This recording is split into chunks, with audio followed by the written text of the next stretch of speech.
Hi Betty, kamusta ka? Salamat naglaman ng oras para makipag-usap sa akin. Alam ko na medyo mahirap para sa'yo, pero nandito ako para tumulong. Nakita ko na nahirapan ka kamakailan, kaya pag-usapan natin kung anong nangyari. Ay, salamat po. Nga po, pang-apat na buwan ko nang hindi naninigarilyo. Hindi ko nga po inaasahan na mangyayari yun, pero parang hindi ko na po kaya. Buti at bukas kang pag-usapan yung tungkol dito. Kailan ka huling nanigarilyo? Last week po, ang saya ko pa nga po nung pang-apat na buwan kong hindi naninigarilyo. Pero nung nalaman ko yung balita tungkol sa lola ko, bumalik lahat ng sakit at lungkot. Kaya yun, nakapag-Diyosin po ulit ako. Betty, pasensya ka na at condolence. Mahirap nga na mawalan ng mahal sa buhay. At alam ko na close ka sa lola mo. Matanong ko lang, ang pagkawala ba ng lola mo ang naging trigger ng pagbabalik mo sa paninigarilyo? Madalas kasi, ang mga emosyonal na pagsubok tulad ng pagkawala ng mahal sa buhay ang nagiging madalas na trigger. Parang nung naisip ko po na hindi ko siya nasamahan dun sa mga huling araw niya, nag-alala po ako nun. Tapos parang nandun yung sakit at lungkot, saka takot.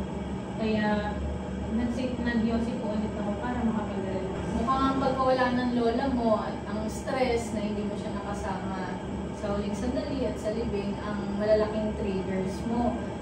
Meron pa bang ibang triggers bukod dun sa nangyari o sitwasyon sa buhay mo ngayon na nararanasan mo?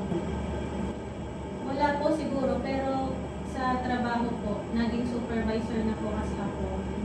Marami na din pong responsibilidad. Saka pag umuwi po ako sa bahay, nandyan po yung parents ko. Tapos minsan naalala ko ulit yung lola ko. Kaya po, yung emosyon siguro nagsama-sama na. Oo, Betty, ang mga pressure sa trabaho at responsibilidad sa bahay ay mga stressors din. Mahirap nga yan, pero mahalaga na malaman natin kung anong mga triggers ang pwedeng iwasan at kung paano ito maiiwasan. May mga bagay tayo na dapat pagtuunan ng pansin gaya ng emotional na stressors tulad ng pagkawala ng lola mo at yung pressure sa trabaho.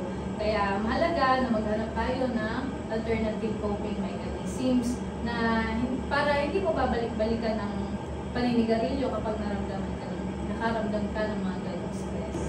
Opo, tama po kayo. Siguro hindi ko po naisip yung mga paraan para mag-relax o mag-cope dun sa mga ganitong sitwasyon. Betty, magsimula tayo ulit. Balikan natin yung original mong plan at tignan kung anong mga adjustments yung kailangan gawin. Pag may stress o lungkot, maaari kang mag-focus sa mga ibang alternatives kagaya ng exercise, yoga, o kaya yung deep breathing exercises. Mukhang makakatulong nga po yun. Siguro po kailangan ko lang matutunan kung paano maharapin ang mga emosyon na hindi babalik sa paninigarilyo. Betty, ang importante ay na-realize mo ang mga triggers at gusto mo magpatuloy sa pagtigil. Nandito kami para tulungan ka.